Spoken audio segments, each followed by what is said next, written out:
Good morning and welcome to this first panel session of our conference on the subject of 6G fundamentals.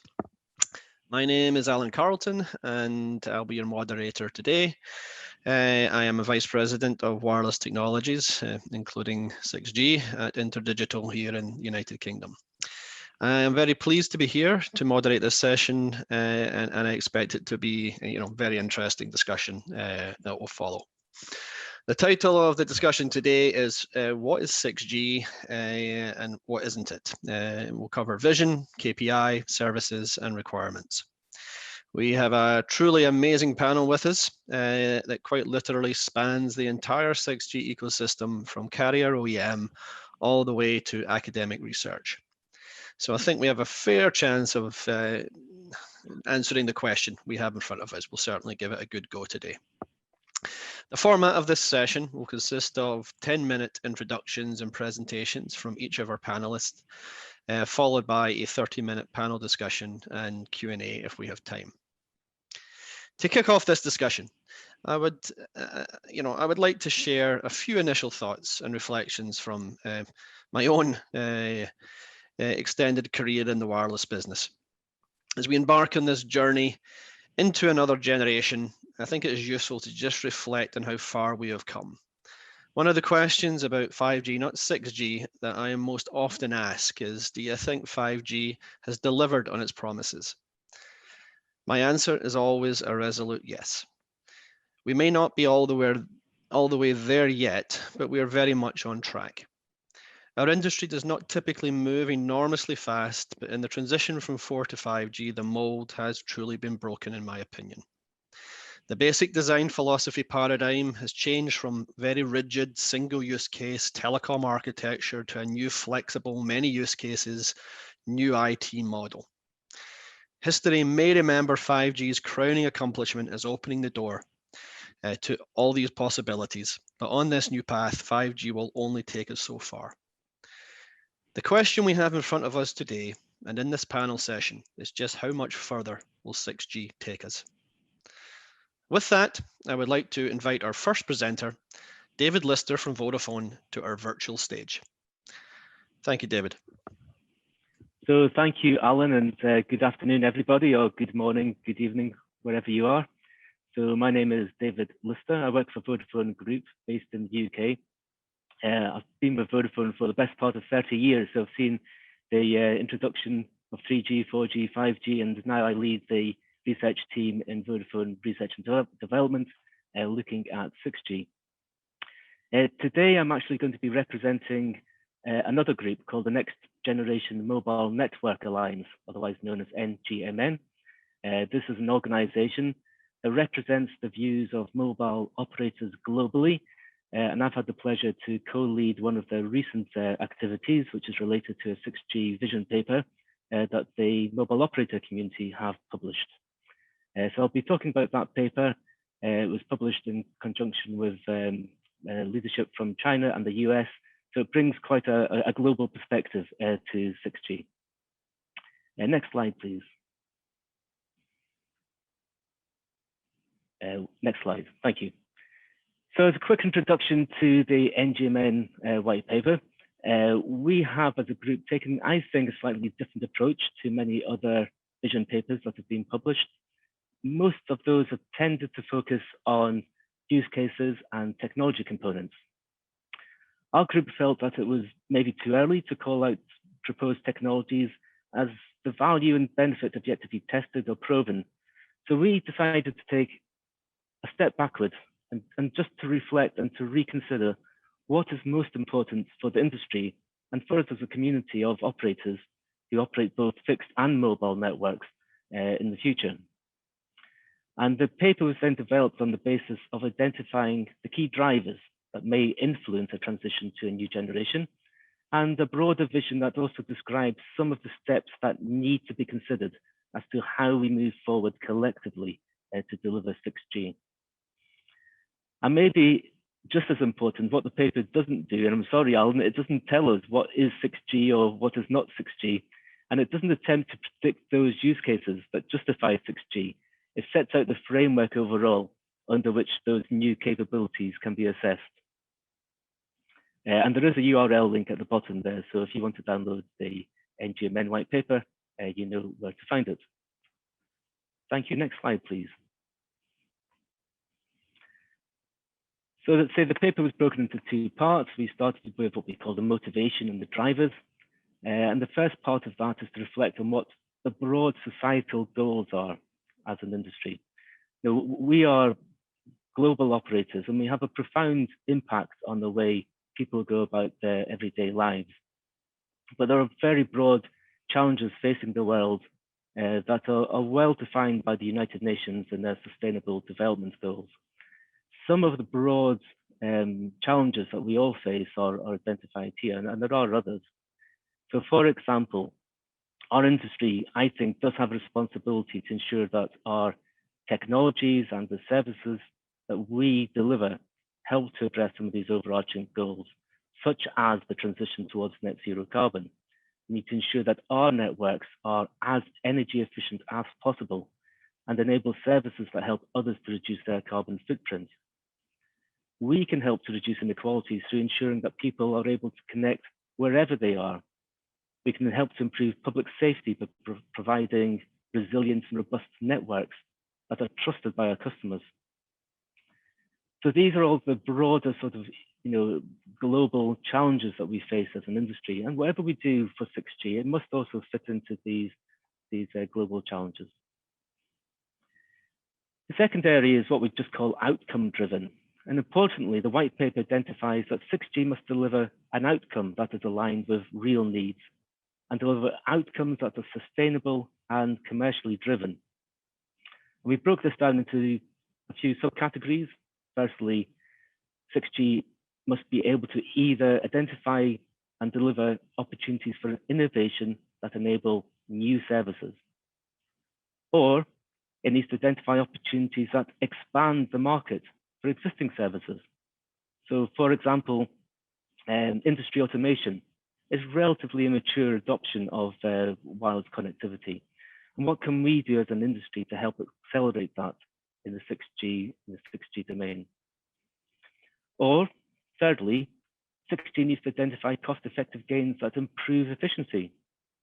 And again, for example, we as an operator community, we continue to face fantastic demand for our services, but it increases challenges. We have to continue to provide greater capacity in a period where revenue growth is small. So how do we do this most efficiently to reduce cost and deliver benefits that we can pass on to our customers? And the third area which follows on from that is operational necessities. And this really is all about managing complexity and simplification.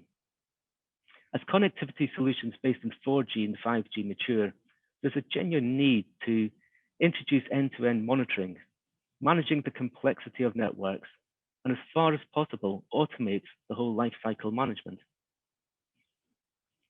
Now, much of this is maybe motherhood and apple pie, because they're all sort of well-established principles that any business needs to consider in terms of addressing how they're going to be commercially and environmentally and sustainably relevant.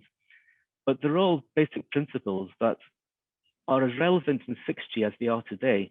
And I think we just need to keep ourselves grounded to some degree to make sure that we're addressing some of these sort of business drivers. Next slide, please. So as the research community, I think, works together to progress 6G, and we are all part of this community, we encourage them to consider, firstly, a holistic view, end-to-end. And when we assess technologies and use cases, they must be assessed with realistic deployment scenarios in mind to ensure that we can deliver solutions over our fixed and mobile networks everywhere. We need to consider known constraints, particularly in wireless networks. Those constraints include radio spectrum and bandwidth availability. The propagation characteristics, including the cell range, the number of sites that we need, outdoor to indoor penetration and coverage, and all the normal aspects to do with radio propagation. And we need to ensure, of course, that our devices and our networks operate within defined EMF limits, so we have constraints on the amount of power that we can radiate. And these are all needed to ensure that use cases that are proposed or technologies that are proposed are relevant and the market opportunity is considered. The second area is what we call agile networks. Now, the traditional focus in generational networks has always been on the radio and core. And Alan, as you mentioned at the beginning there, 5G broke that history, I think. It started the transition towards more IT architecture, cloud-native, software-based networks. And I think as we are increasingly in this IT domain going forwards, we can expect future technologies to be introduced in an agile way, not necessarily encumbered by 10-year generational thinking, but more incrementally, and maybe with regular feature improvements.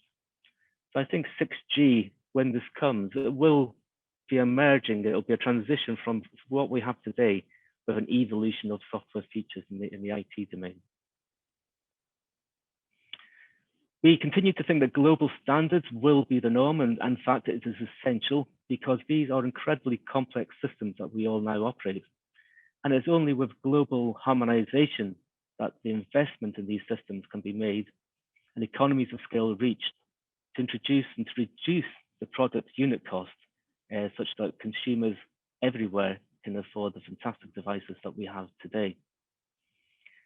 And global standards are also essential to ensure that systems are designed that are secure and trustworthy in design.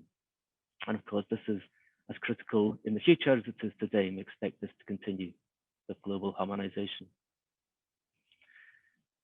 And finally, the paper identifies those research themes that we, as a group, would like the research community to focus on. And picking up what I've said previously, it's not just the technology that should be considered for 6G, it's also to consider the market and the value opportunity.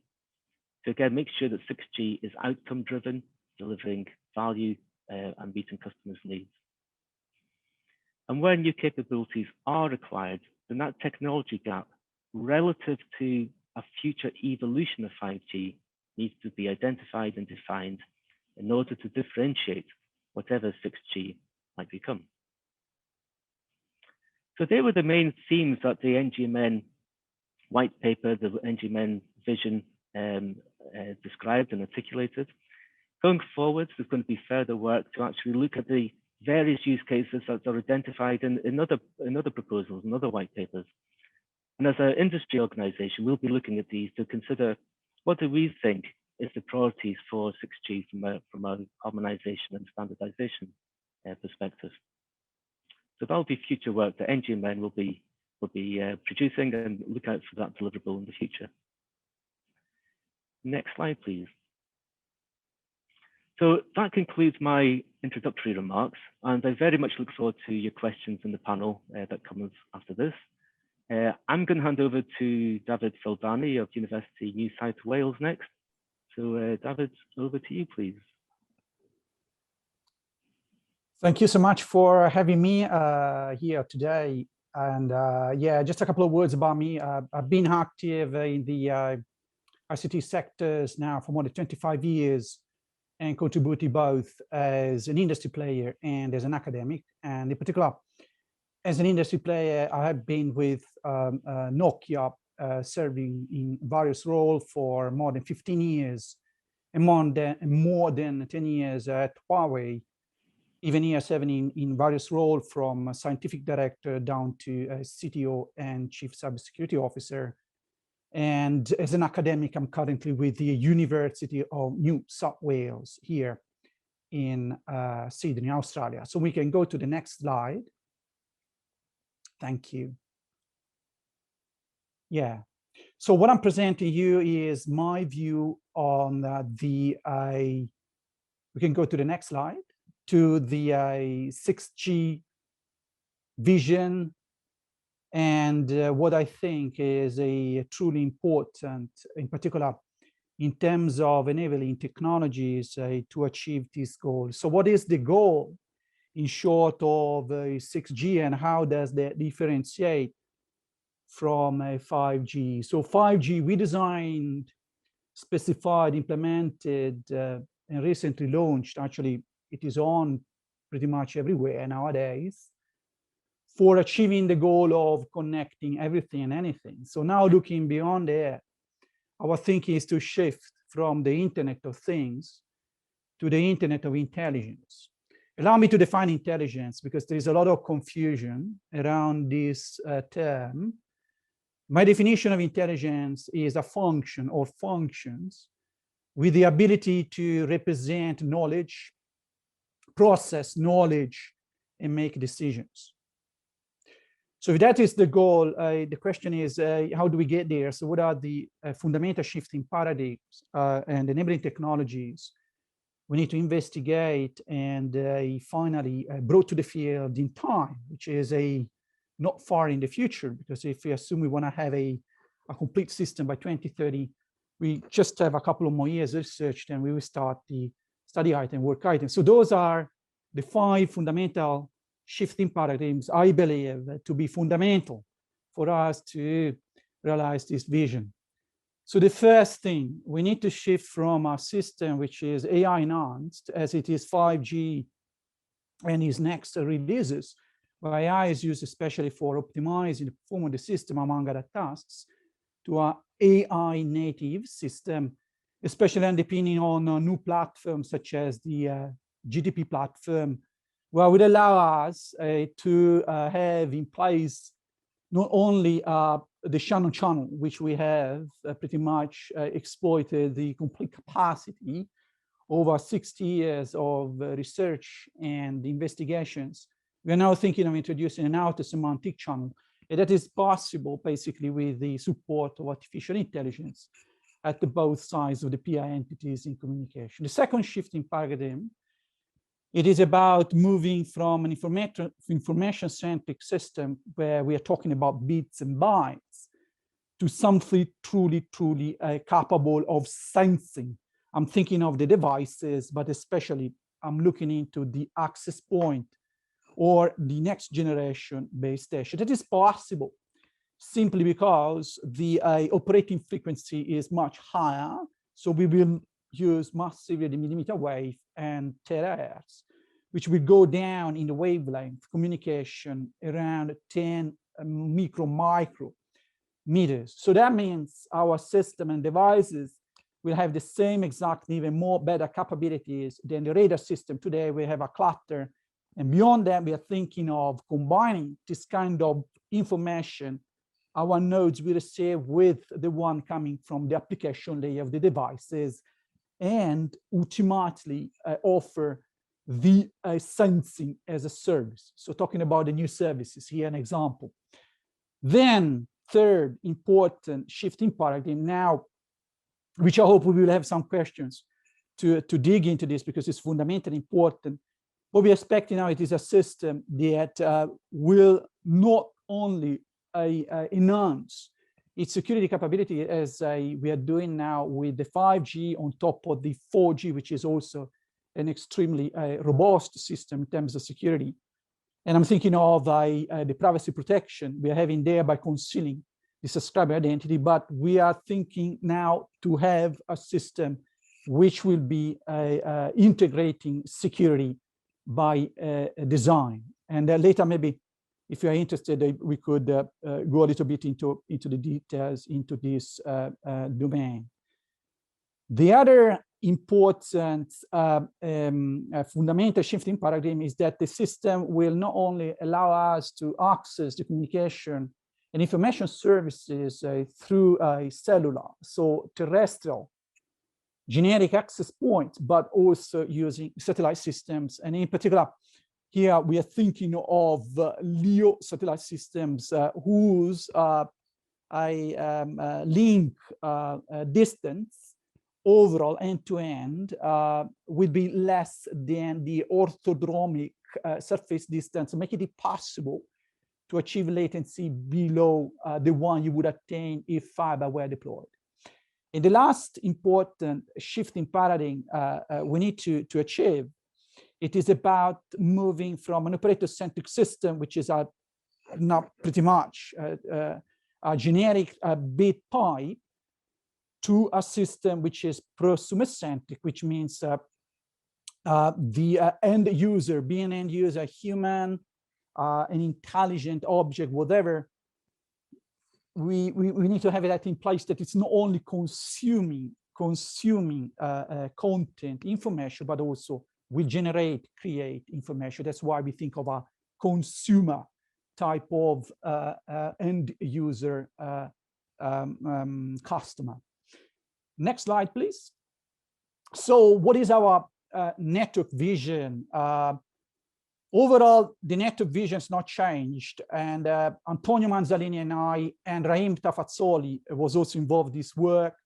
We published it with Rahim back in 2014 in the IEEE, I think it was the letters. And with the Antonio Manzalini, we formulated further into our communication magazine. You may download behind this link, and that today is pretty much around the same story.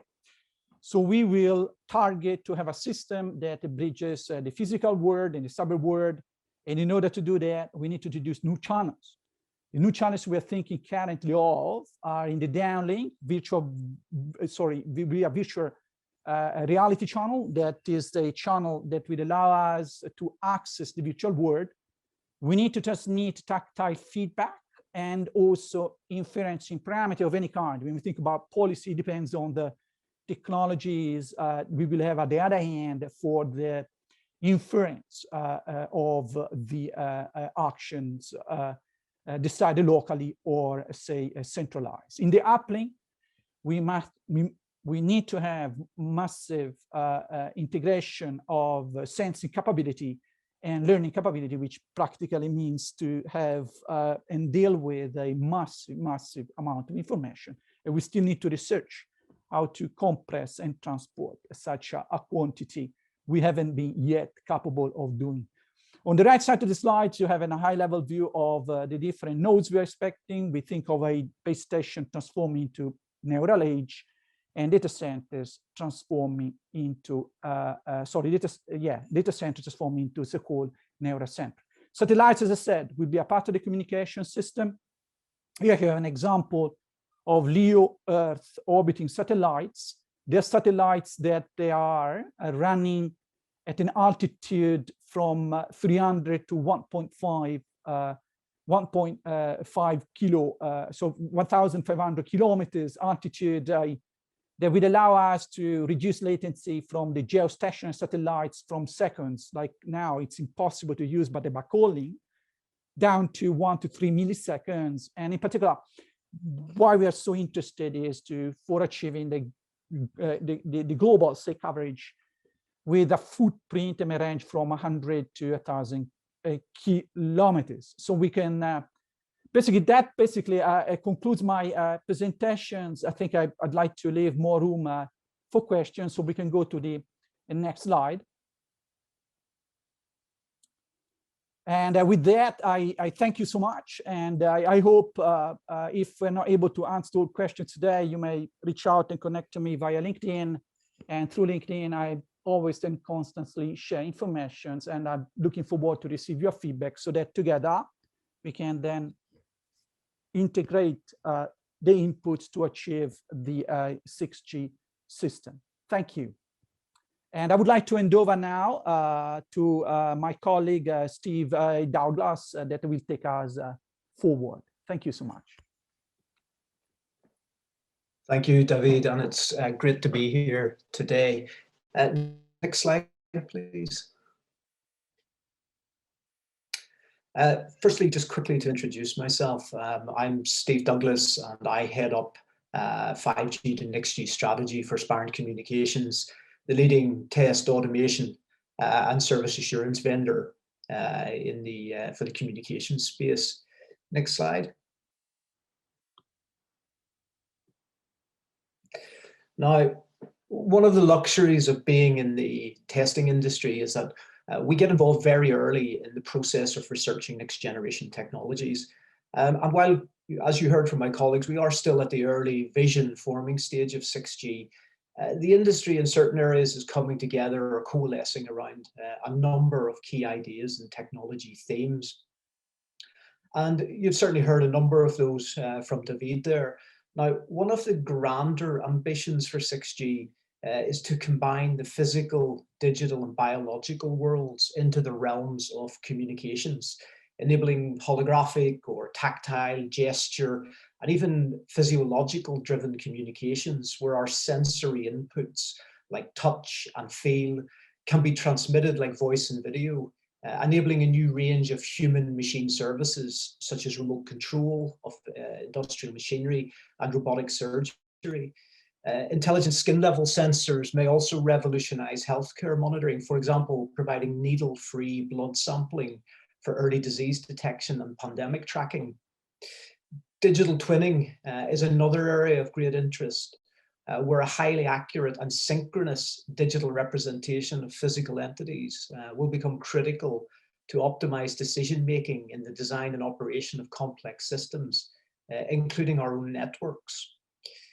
And in regard to our own networks, as you heard from David, we are on a vertical pathway as multi-orbital megasatellite constellations and also high-altitude platforms will integrate with the terrestrial networks to create a networks of networks for ubiquitous, seamless, and direct 6G connectivity. Now, to realize such ambitions, many in the industry are looking to set KPIs and metrics, such as new data rates and latencies. And there's a few examples are highlighted here on the chart here on the right-hand side. Now, the truth of the matter is at this stage of vision setting and research, the KPIs are mostly aspirational guesses, as in reality, we need to research and discover what metrics and ranges really make sense for the new types of services and use cases, and what levels of consistency and determinism will actually make them useful. In fact, you could argue that over the next number of years, we may even conclude that we need new types of KPIs and metrics, maybe things like trust and even quality of life may be a new KPI within the 6G system. Next slide.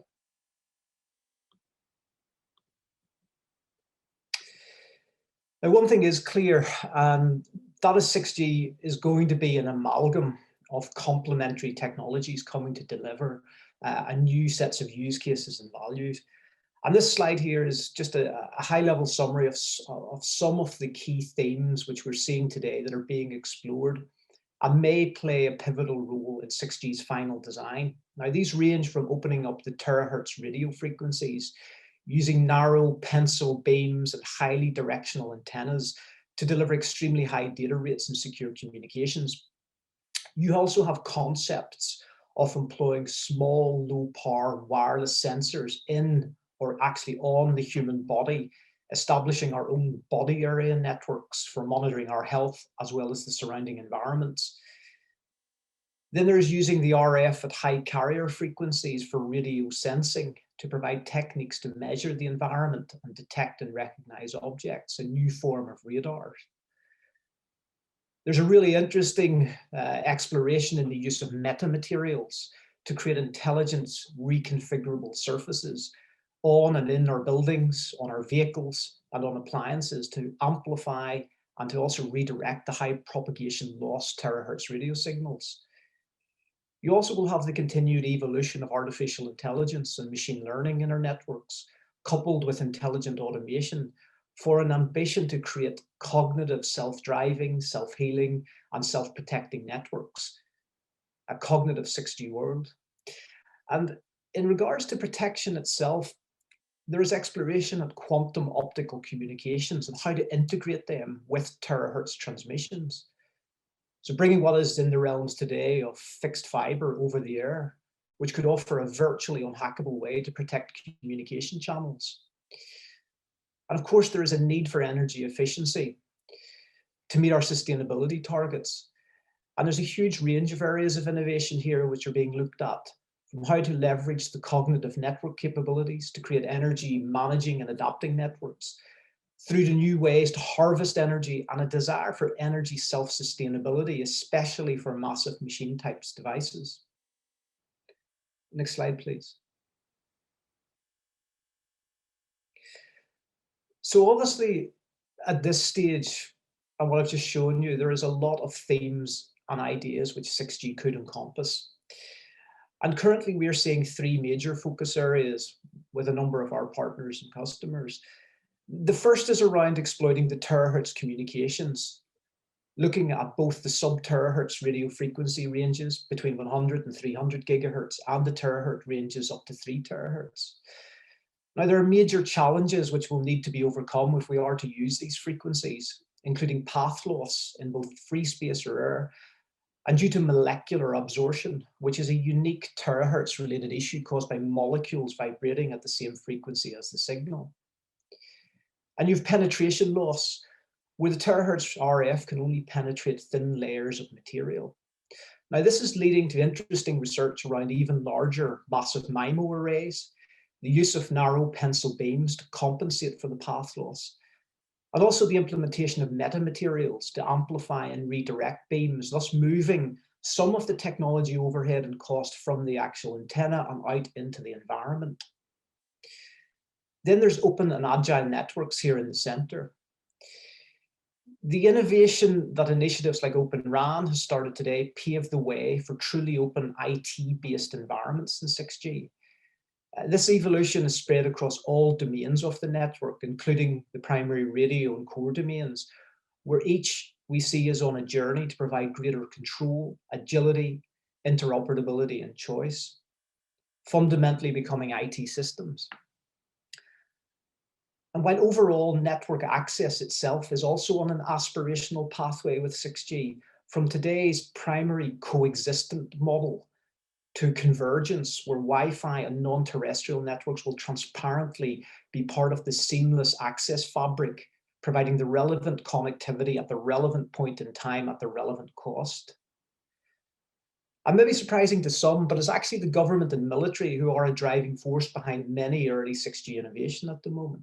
As of today, more than 35 billion of funding has been committed by national governments over the next 5 to 10 years.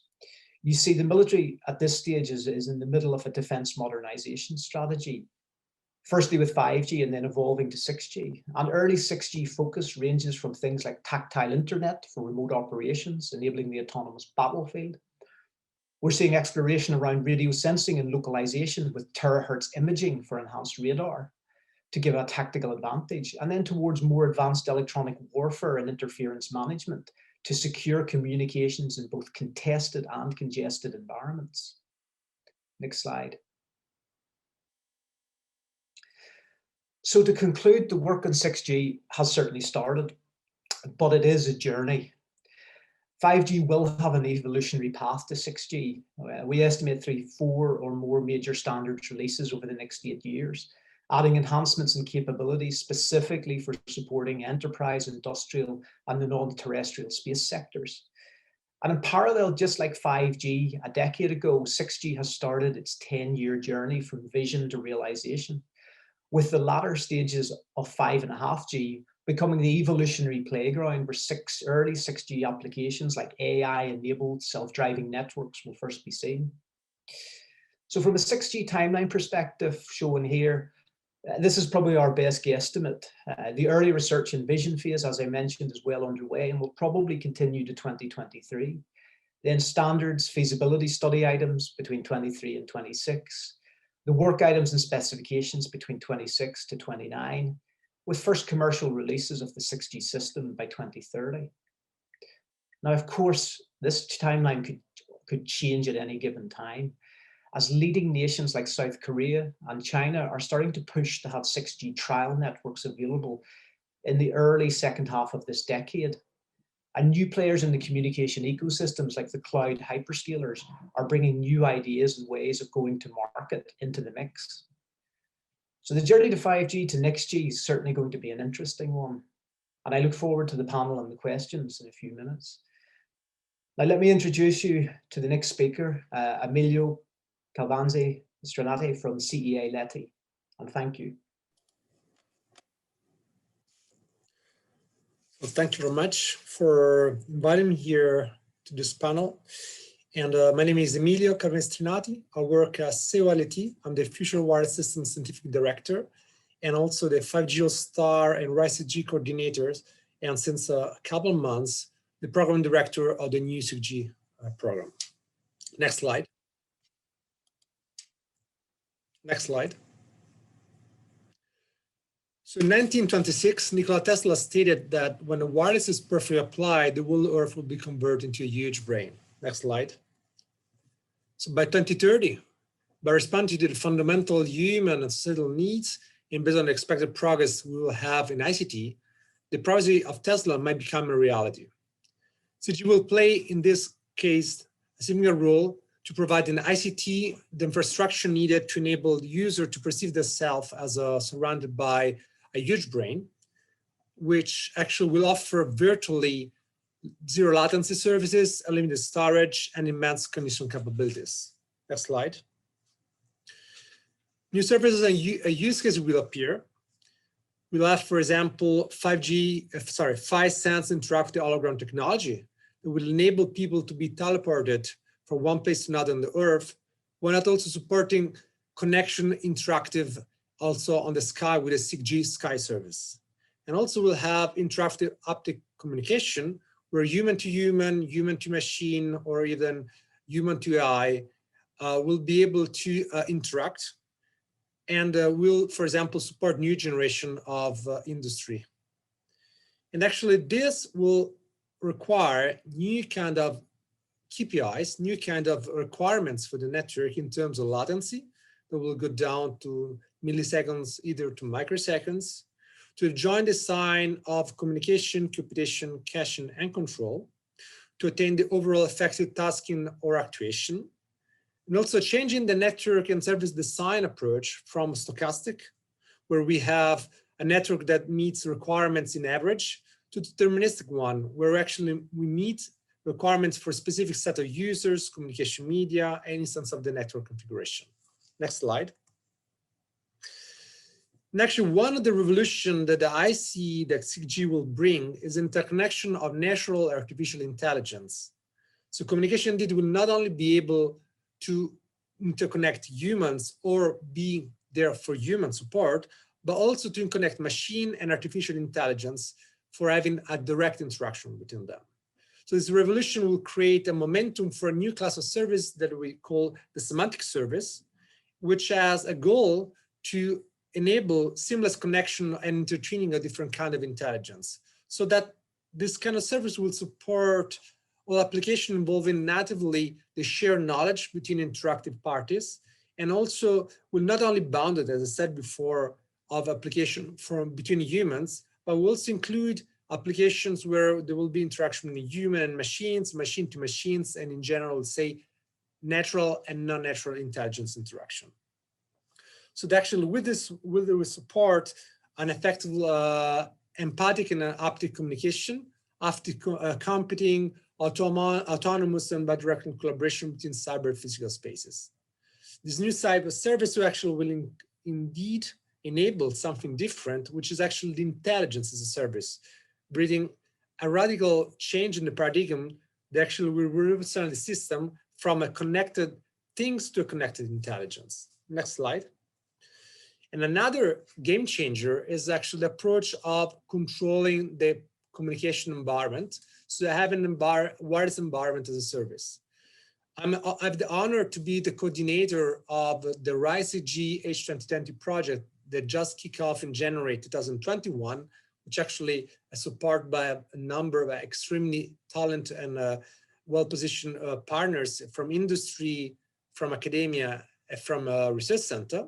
And the idea is actually to achieve a recoverable and sustainable wireless propagation environment through the use of recoverable intelligence surfaces and metal surfaces in order to dynamically create a boosted area in which we can either achieve high connectivity link and or high localization precision and or high secrecy, high energy efficiency, or to limit the electromagnetic field radiation to intended and not intended use of the communication. Next slide. So then now comes the hard part that we need to translate that in key performance indicators. And there is a view about system level performance indicators, and there are two of them classes. One is the 5G improved system level KPIs. They're actually meant to ensure the conceptual continuity with what you already have in the previous generation, which is 5G, and indeed to extend the performance requirements of the previous generation to already envisage KPIs, asking for a factor of 10, 100, or 1000 of performance improvement. Here on the right, you have an example of this kind of KPIs. Next slide. Then you have an entirely new set of KPIs, which actually are the one that are required to make the new step to the new generation, and they need to support the connect, computation, and intertwining of intelligence, to also extend the connect, compute, store, and control capabilities to the non-terrestrial networks, and also to address a very important challenge we have with 6G, which is the sustainability of technology, of the network operation, of the task, of the inference, and also to achieve very low EMF. And then actually you see here, we translate that in G term latency, the energy per bit, but also the energy per goal to be achieved, the inference reliability, and indeed the EMF. If you want some more details, you have here on the bottom of the slide, the reference of a journal paper that we recently published, where you have all the details about that. You can go to the next slide, please. So how you can achieve them, this is a good question. Next slide. And actually, one question is really the hardware perspective. So how those KPIs translate on the hardware perspective? And there is indeed a new set of KPIs on hardware and solid state technology have to be used in order to be able to specify the process technology and the hardware performance which are required. And those are in terms of output powers of the power amplifiers, selective reliability, isolation, acceptable energy efficiency, what we call the frequency max would actually set the maximum carrier frequency can be supported by a given technology. And you see here, and then you have more details on the papers on the bottom line of the slides, that actually there is in the black line, you have, for example, one of the challenging solution technology we have today. But if you see what with the white line, what 6G is asking, you clearly see that we are not able to provide today all this kind of requirement. Next slide. So if you look, for example, to, I guess it was a slide before. Sorry. If you look for, no, the slide after, okay. Okay, you don't have the slide. Okay, so maybe I can just conclude indeed because one slide is missing. So today we have a vision on the tentative 6G future services and use cases, and that we are translating that in system level KPIs. KPIs ensuring the continuity, KPIs offering a revolution.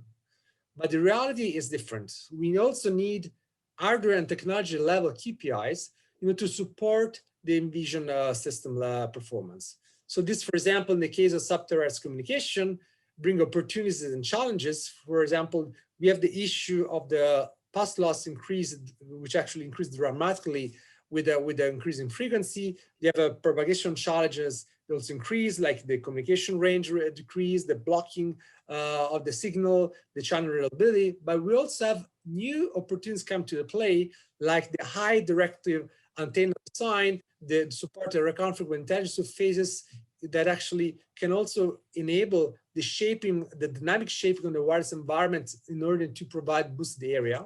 And actually all of this, from our point of view, translate in huge need in research on power efficiency device, cost-effective interactive circuits, new material and new hybridization techniques, and the design of practical phase shift arrays to enable first stage list implementation of our recurrent frequency intelligence phases.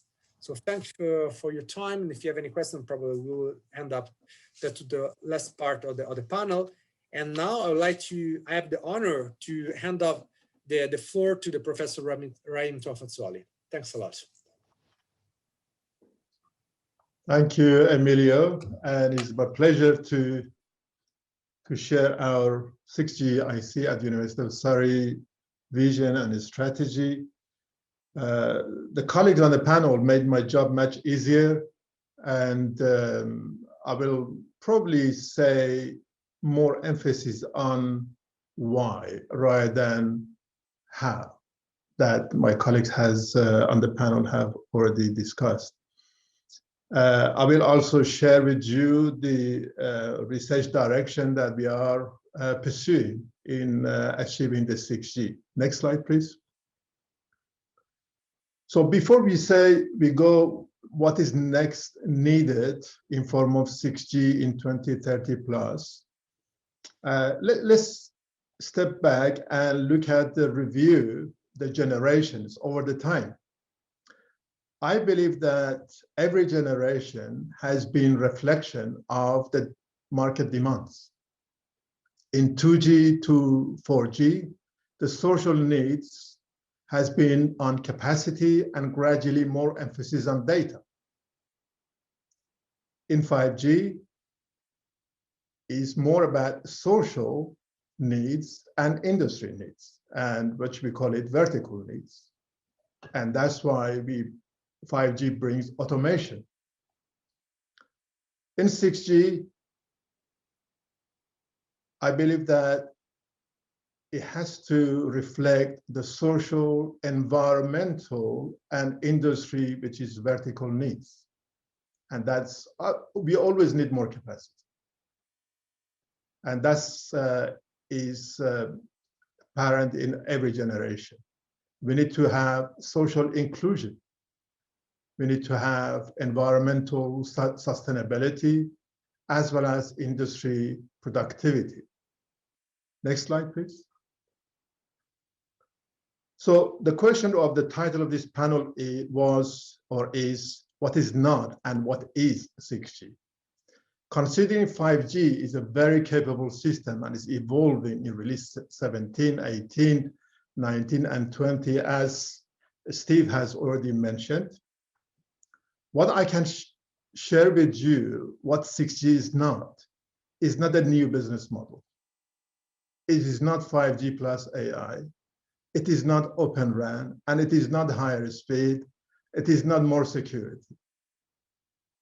What 5G should bring new capability that 5G cannot deliver. And I believe that is time synchronization. Otherwise, we say release 21, release 22, and etc. in 5G. Next slide, please. So the approach we have taken in 5G Innovation Center, we start with a clear use case, with a clear business case. We don't set ourselves any KPIs. For example, what is the target energy efficiency? What is the target speed, and etc. etc. And we consider very much what 5G or full 5G will bring and see what it cannot do, and then that constitutes our 6G. And the core of our vision is productivity, sustainability, overcoming digital divide. Next slide, please.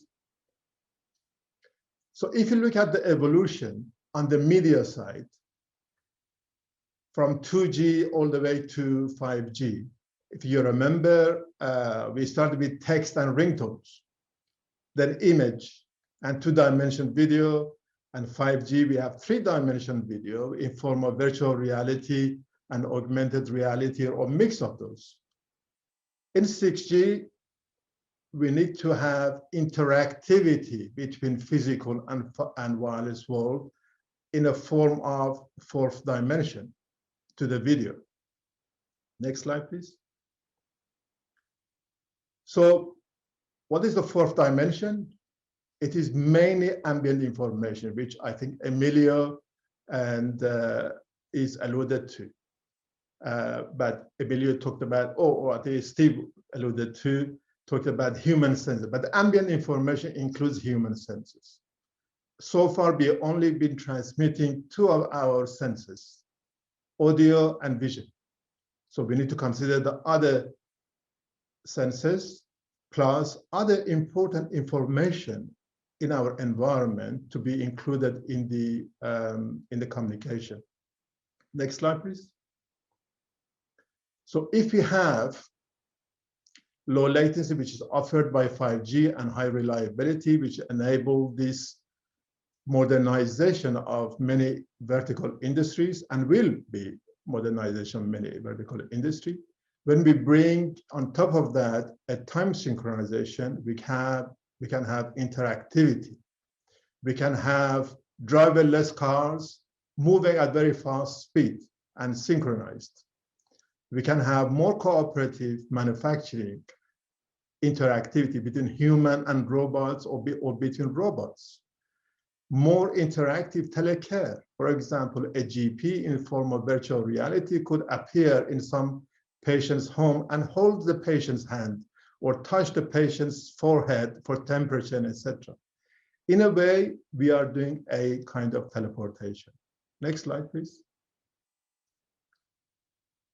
In order to address the digital divide, as well as energy efficiency, the colleagues have already mentioned reconfigurable reflecting surfaces or reconfigurable intelligent surfaces or large intelligent surfaces. The question is, can we manipulate electromagnetic waves in order to provide the coverage at nearly zero energy? Can we do that? And these sort of materials are doing that, which we demonstrated last November in our 6G summit. Next slide, please. Overcome digital divide. We need to realize the fact that we cannot provide ubiquitous coverage everywhere only by terrestrial means. So we need to look seriously on the low Earth orbit. I think David Soldani mentioned this, as well as other colleagues, and in a complementary fashion, not in a competitive fashion. Next, if you click again, the main challenge here is, can we provide direct access between satellite and user equipment, a mobile phone? That is a challenge for the 6G. Next slide. So I'm summing up. 6G is more integration between communication and sensing. It will be a network of networks, 3 components, one small network or near short-range network, which could be wearables and environment for sensing, and as well as actuation.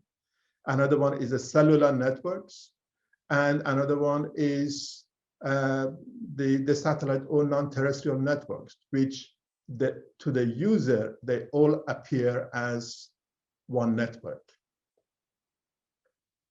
Next slide, please. So this constitutes our research for the next 10 years. And I'm not going to go into details of this, but our vision document is on our website. Everybody can, it is very easy to read. You can download it and read it in your own time. Next slide, please. So, as we're all familiar with the triangle in 5G, with the speed, mass connectivity, reliability, and low latency, we can form a new triangle based on what we just mentioned. We need to emphasize on improving the coverage, indoor, outdoor, and open areas.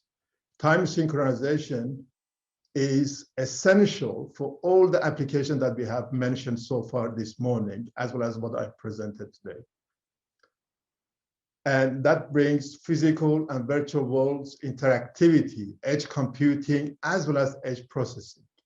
And for that, we need geolocation accuracy, new advanced services, real-time interactivity between services, and contact tracing, and etc. that we realized how important it was in the pandemic area.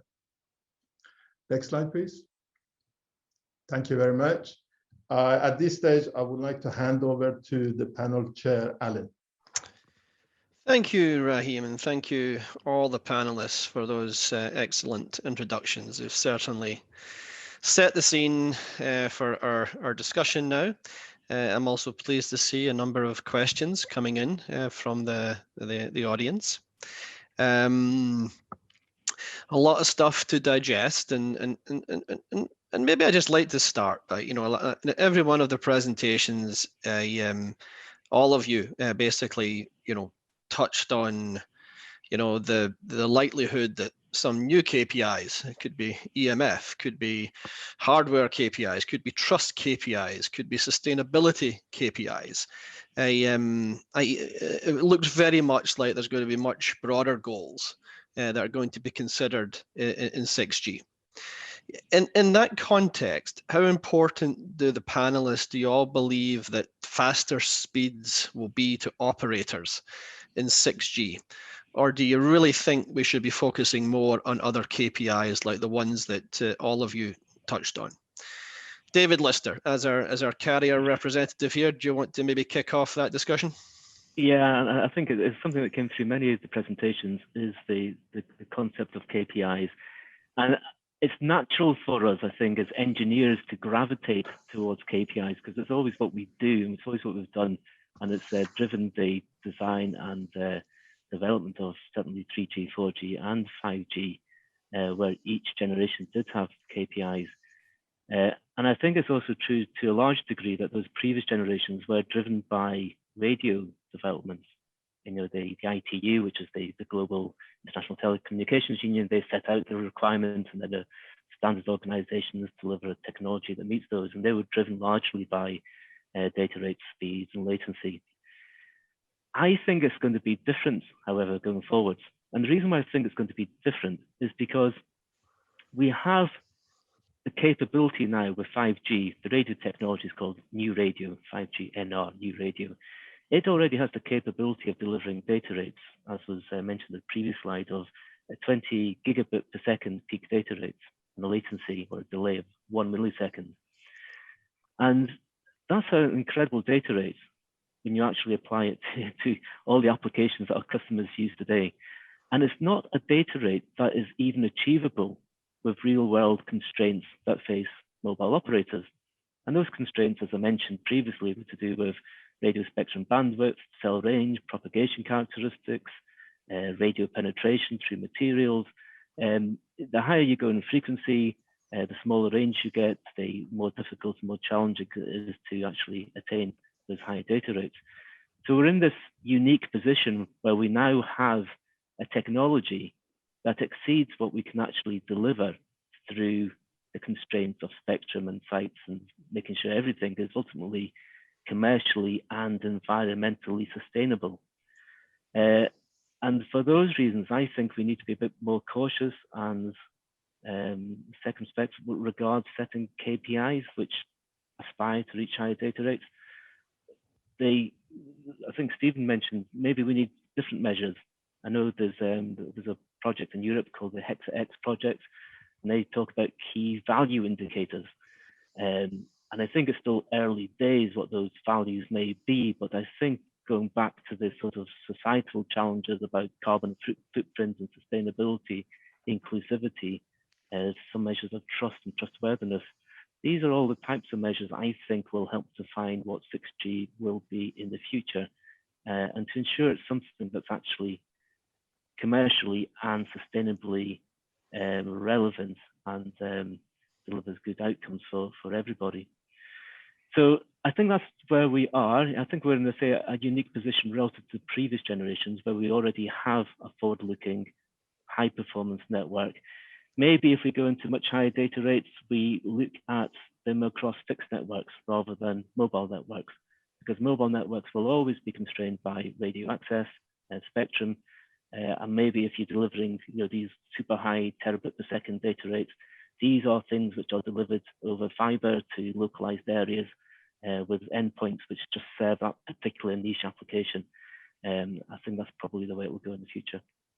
So that's a bit of a rambling answer. I hope that casts some light on it from my perspective. No, it's very good, David. Thank you for that. That's excellent. Anybody else like to comment on the broad question? Yeah, I think David is correct.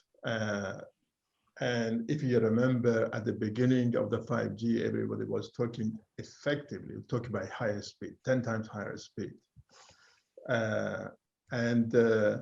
Then what we need is not just purely high speed, we need capacity from that point of view.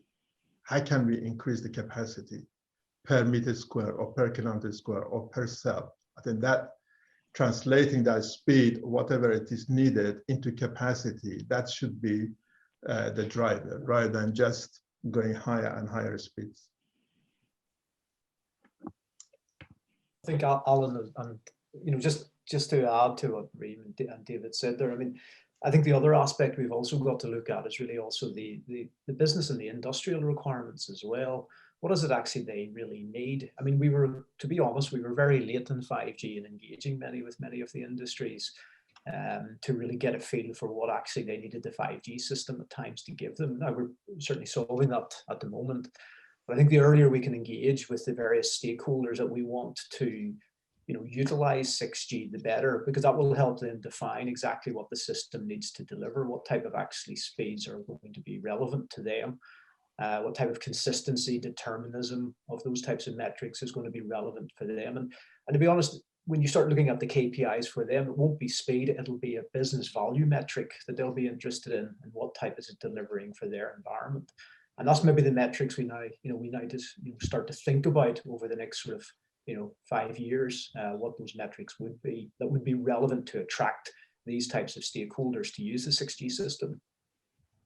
Yeah, I personally would agree with that, Stephen. I think when I touched at the start of the presentation is maybe one of the accomplishments of 5G is actually enabling and opening up the world of vertical players to actually have an opinion on wireless. And we certainly didn't have those opinions or those requirements really coming in at the start of 5G. But if we think back to our keynote speaker at the start of the session, we have forums like the 5G ACIA who are actually coming forward with what they see as real requirements now for their needs. That was not there at the start of 5G. It was just a bunch of telecoms guys thinking about what the vertical industries might need. But now we're in much better place. And to me, that's tremendously positive looking forward to 6G. Okay, so okay, who's next? Possible just to add one thing. Yep, absolutely, Emilio. So I mean the same. I have just one comment. Okay, cool. Yeah, absolutely. Emilio, sorry. Go ahead. Okay, I go. Perfect. So actually, what we understand from the other perspective is going for this high throughput, high capacity links, start touching kind of crazy limits of the physics and the solid physics. And actually, there's another paradigm can be considered. It's actually relax the need for speed requirements by changing the paradigm in communication. Actually, what I was saying, for example, this semantic but also the goal-oriented communication. Actually, what you do, you share, you protect only a select part of the knowledge that you want to share and communicate. And that can go for very high numbers of reduction. It can go, I mean, our first is maybe a factor of 100, 1000, for which at the end, there will be only few cases where you will really need this high capacity. In that case, either if you consume more or if you're less performing, at the end will be not such a drama as if it was used all the time for all bits transferring in the network. Okay. Yeah. David Soldani, you got some?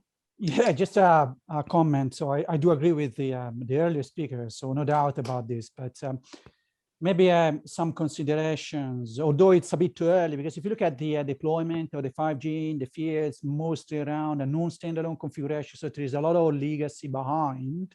So it's hard to say, do you meet the latency requirements? Yes, no, and so forth. But I think looking at the evolution, current evolution of the 5G system, we still have some challenges, especially in terms of positioning accuracy. Why is that important? If you look at the release 16, we are thinking of 3 meters. Then we go down release 17 to 30 centimeters. Of course, we are not using the satellites or the GPS system. So we have different type of technology in place. However, if we want to connect really, truly, seriously robotic platforms and have an element of remote control or assisted communication through the network, we need to go down, because if 30 centimeters, you can still kill a person. So it's not enough. If your accuracy is to stop a machine within the 30 centimeters, or even 10 centimeters, not enough. So we need to go down. So I think it was Steve addressing this maybe. So that's definitely something we need to solve. The other issue I think is around latency.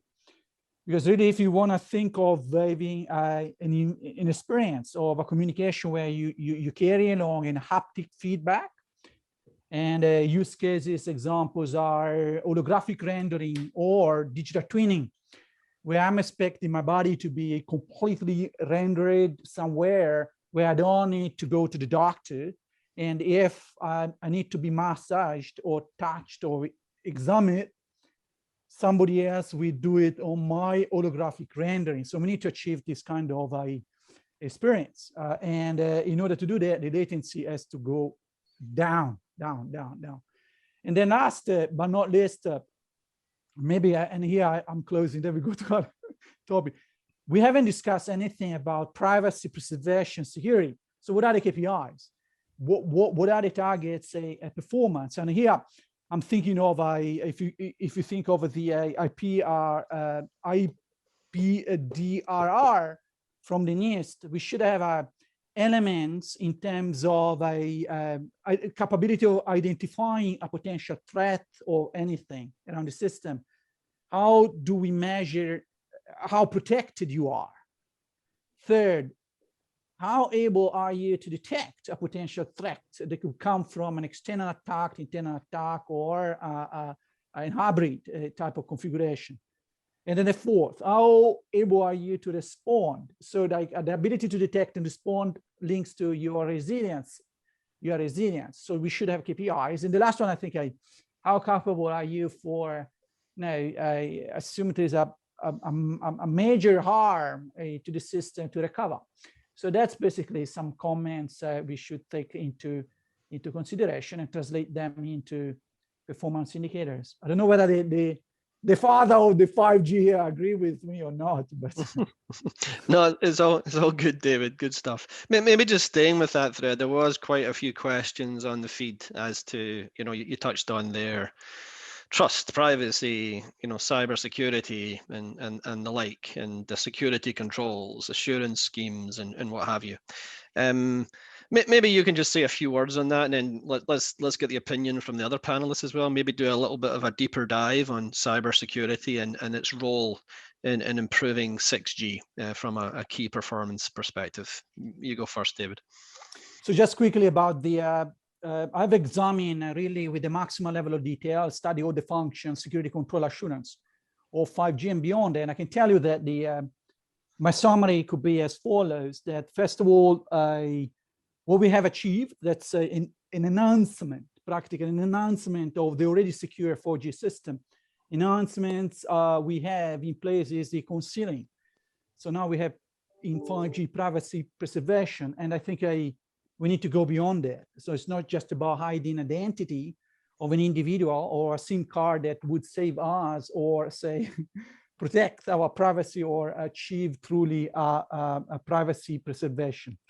The second thing, if you look at the 5G system, the integrity, it is provided through an hash function. It's nothing else than a message digest. You may have different algorithms, but it's nothing else. So we need to go beyond that. And here I'm thinking of we need to integrate capabilities such as the distributed ledger technologies. And here we're all familiar with the blockchain. Blockchain has many drawbacks, delays, latency, proof of work with that. So we need to re-engineer this, but we need to have something better than the hash punch. The third thing is about the cryptography. Yes, so the cryptography, I'm sorry, do you hear me? Can I go ahead? Yeah, so the cryptography, if you look at the cryptography we're having now in place on the 5G, basically is all around a shared secret. So we have a master key, which is stored in the core network and hide well in the core network. And the other one is the SIM card. And out of those, we derive all the keys, right? Keys for integrity protection, keys for confidentiality protection, which means encryption. We need to go beyond that. And what we currently propose here in the literature, we need to have a post-quantum cryptography, which basically it is capable of creating quantum resistant ciphers so that the future quantum computers cannot crack the communication between the peer entities. And finally, I think it is time now for us to have say security by design. Security by design, practically, what do we intend to achieve? To me, it is a trust, which practically means it's zero trust. So we need to find a way that we support from day one the zero trust model, which practically means that we have an embedded way of authenticating, authorizing, and examining. So we have the communication between whatever communicates. It could be like a piece of hardware to a software, a protocol entity, and so forth. So that's basically, to me, must be in place for us to achieve a trustworthy 100% system and resilient end-to-end communication. Thank you. Great, thank you, David. We'll probably get time for just one person to add to that if they've got any strong opinions on cybersecurity related matters and 6G. Do you want to jump in?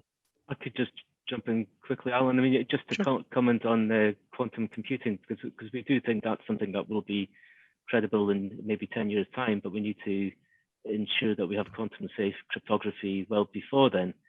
So communications which are now encrypted are not then broken at some point in the future, i.e. that they're stored today and then broken in the future.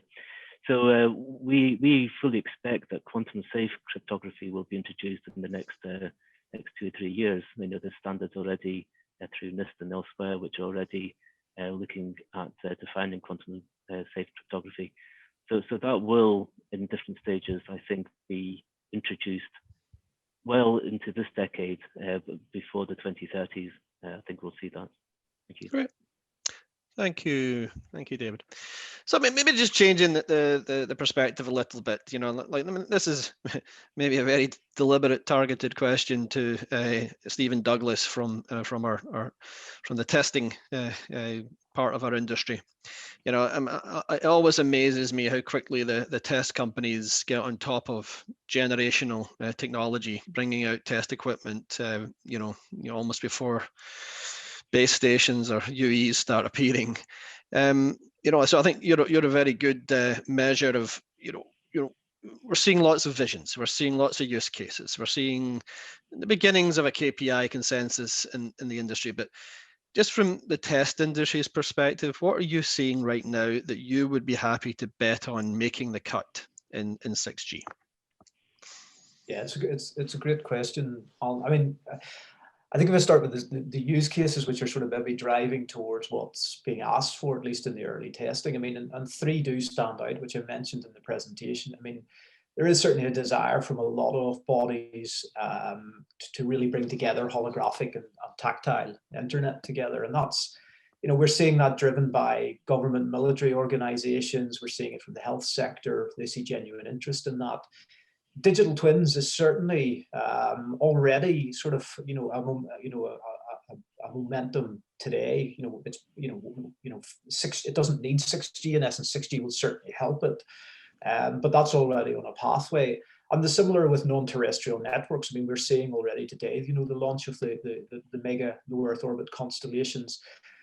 But what's sort of then driving behind the scenes of that is that, you know, you've got these sort of activities starting as what requirements are they looking at? You know, what would they expect a 6G system, or would like a 6G system to have? And obviously, one side of it, the radio comes into it. It's clear at the moment, you know, we're seeing a lot of requirements and thoughts around the terahertz radio frequencies, on how to actually be able to potentially utilize them. Now, whether that's purely, maybe it will only be for backhaul, maybe we won't be able to use it for anything. It's, you know, it's still very early.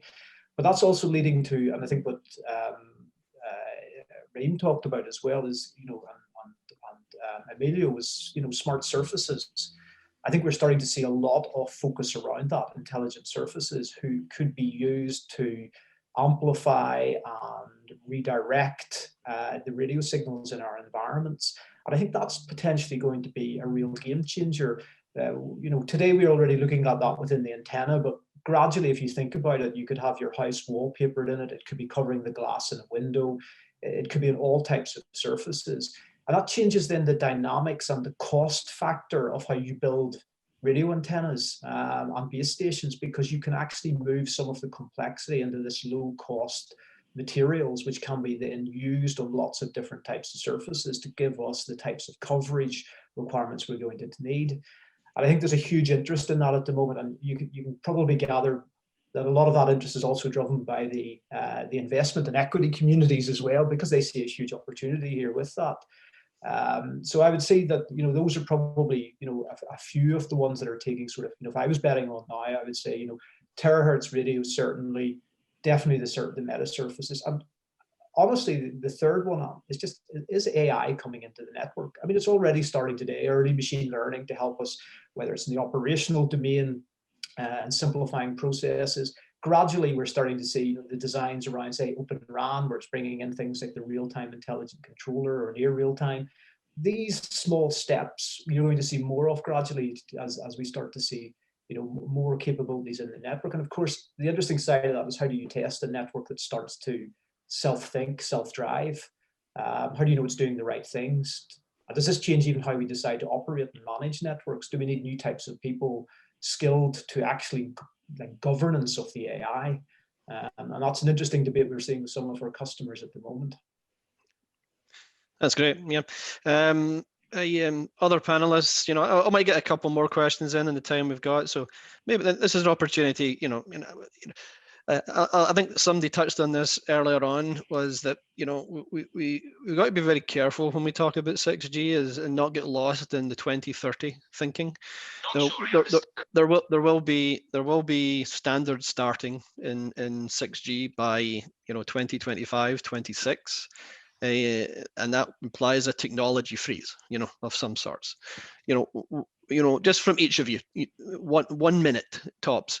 Which technologies do you believe you would bet on will be ready? Will be qualifying technologies around about 2025 to be eligible to be adopted into the 6G standard. I'm looking at you, Rahim, right now. So, do you want to go first? What technology will be ready by 2025, 2026 to be adopted? I believe that the reflective intelligent surfaces, because this is one of the things that is of high demand. I think that David Lister will say, because he's an operator, will say that how expensive it is to provide coverage.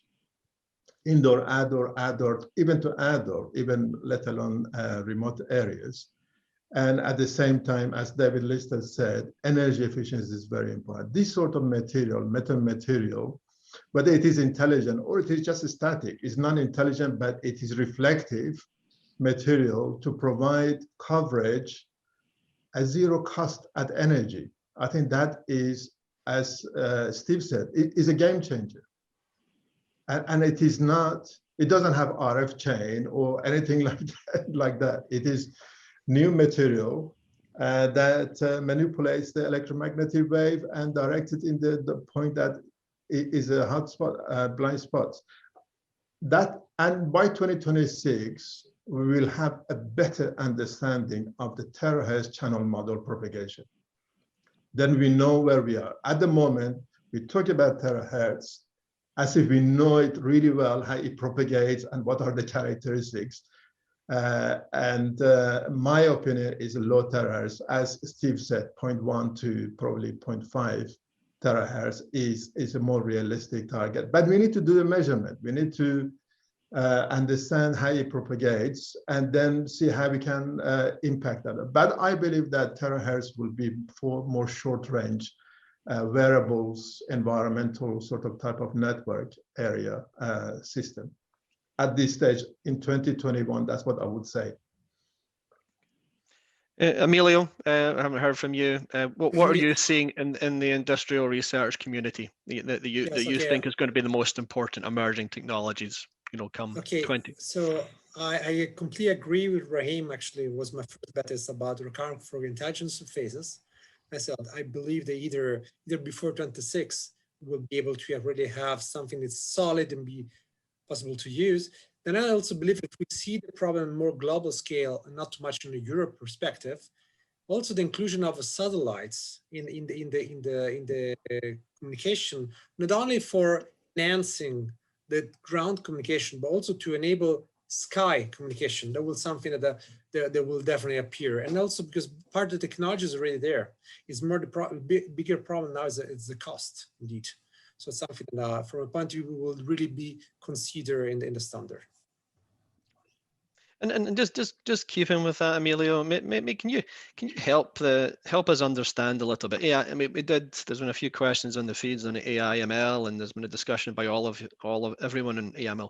Maybe just kick off a little bit of a discussion on just understand why AML is important from a KPI perspective as we look towards 6G. What is AI ML going to give us in terms of improving KPIs? So let's consider you use artificial intelligence to improve the performance of the network. The question is, how much it costs you to feed, train, and operate AML? So actually, if you have a task to accomplish, if you have a goal, if you have to do some inference, the question is, which is the real trade-off between how much you gain and how much it costs you, how much reliable is it, and so on. So that's the reason. So today it looks like a black box magic thing we use, but at the end it costs other things to be implemented, deployed. From our point of view, it's very costly. We work a lot in CA about edge AI, hardware implementation. You have to revolution completely the way you conceive the solution to do that, the 3D stacks and so on. So first of all, there's a cost. Then there's other costs about training this artificial intelligence, having the good data to use, share the good data and so on. So those kind of things, I'm definitely in the view that we will find a good solution, but still I have also the idea it's not just magic coming to there, but it should be a KPI considering also how much it costs to have the support, how much you gain. That's my point. Great, thank you. Anybody else? Alan, I would like to say something. Yeah. Okay. What I'm going to say is just an announcement. On Thursday afternoon at 2:30, we have a session on AI, ML, and edge computing. Great. Which we can hopefully go into in-depth discussion on that. Yeah, I was just looking for just from a pure KPIs perspective, because I mean I look at ML myself as I don't know how we're going to achieve sub 1 millisecond latency without the injection of AI ML in the system at the edge or somewhere else. You know, we're going to have to be thinking about doing stuff before the people think about doing it type stuff, and that just seems to be something that will be very important. Okay, just looking, Stephen Douglas. May I comment quickly? Yeah, absolutely. Okay, go. Just to give a quick view, my personal view on what I think coming next with a large degree of confidence, at least I would bet on this. So the first thing, I think we must integrate absolutely the concept of the machine learning pipeline into existing systems. As of today, we only have 3 planes: user plane, control plane, management plane. We need to have a machine learning pipeline and think of how to make it efficiently work end to end. So the first thing that's going to happen. Second, we need to have an end-to-end way of protecting the information. Currently, you know, we use many tunnels, bridges, etc. To carry on the information end-to-end. We need to achieve a simple solution that allows us to protect integrity end-to-end as well as encryption end-to-end. Third, we need to start using the satellites as an access technology. You see Release 17 that support it. Release 17 already, the new radio, integrates with non-terrestrial access networks, and what we're expecting is really the adoption of the satellite systems, LEO in particular, because we need to achieve coverage. I do agree with Rahim. It's time for us, we've been discussing 30 years, to bring Australia completely covered, among other use cases, Then, important, coming, Massive MIMO keeps evolving. We discussed MIMO, multiple access point. Yes, it's already there. Release 17 supports distributed massive MIMO. What we are expecting next is, like presented by the earlier speaker, I think it's the integration of other way of radiating and receiving information. And I'm thinking of an holographic way of massive MIMO. So this is, I think, it's going to happen. Then latency must be reduced. We discussed a lot the mobile edge computing platform, and the edge computing platform was in ETSI, and now finally, I think will come into the Release 17, and later will be an integral part of the communication system, because to reduce latency, the only way of doing that efficiently and effectively is to go close to the edge, to the end user. And then I would like to conclude with 2 points. One is about sensing capabilities. We are already high in frequency. It's time for us now to integrate those capabilities of sensing. I'm thinking especially in the uplink using the base station capabilities, and integrate this information as a resource for doing whatever you want, but we need that. And the last one, positioning has to be improved. There's no way for us to connect objects if we are 100% about reliable and manage to handle the communication that I can stop an object with centimeters distance from avoiding a collision. Thank you. I don't know whether the others are happy with my observation. It's all good. I just want to, I'm just conscious of time. I just want to get into one last question. And this one is, this is for Rahim. You know, I remember sitting with you 10 years ago, Rahim, talking about 5G requirements, and we're just at the dawn of the 5G age. And what do you think the research community did right in the 5G era? What have we learned over the last 10 years, and what might we all think about doing better so we can deliver the right technologies in time for 6G? Yeah, Alan, there was a good time, and most of the things that we discussed, it happened. That's a good thing about that. I believe that we need to have globally a uniform vision and direction to 6G. And that is based on what 5G or full 5G is going to deliver. I think that is very important. And this vision needs to be from operators, from vendors in telecom, as well as the vertical industry. I think that's the lesson we learned in 5G. We need to include the vertical industry that we are targeting to modernize their industry. They should be with us. They should work with us. Another important thing, which is, I think Europe was quite successful in terms of setting the pioneer bands and focusing research and innovation and the mid-band. I think that helps the research community quite a lot, as well as industry. So we need to decide on the frequency bands very early so we can direct our effort in that direction. And these are the things that I learned over the since we established 5GIC in 2012 and working on a wide range of researchers. 6G is going to be more multidisciplinary research, in my opinion, and we need to work with other disciplines like physics discipline, like material engineers. We need to work with biosynthesis people if we want to transmit touch or other human senses. We need to work with human psychologists on the privacy and trust. And I think that privacy, security, trust become even more important issue in 6G, because if you are transmitting everything about the person, all the ambient information all the time with 100% ubiquitous coverage and connectivity. And I have to say at this stage, take advantage that 5G security is more secure than 4G. I think this is something that community need to realize and establish that one as well. And this has been great. I'm getting the feed from. I think I don't even need to wrap up, because I think you've done a beautiful wrap up of the session. This just leaves me to thank all the panelists, the two Davids, Stephen, Rahim, Emilio. Fantastic discussion. And now I wrap up this session. Thanks everybody.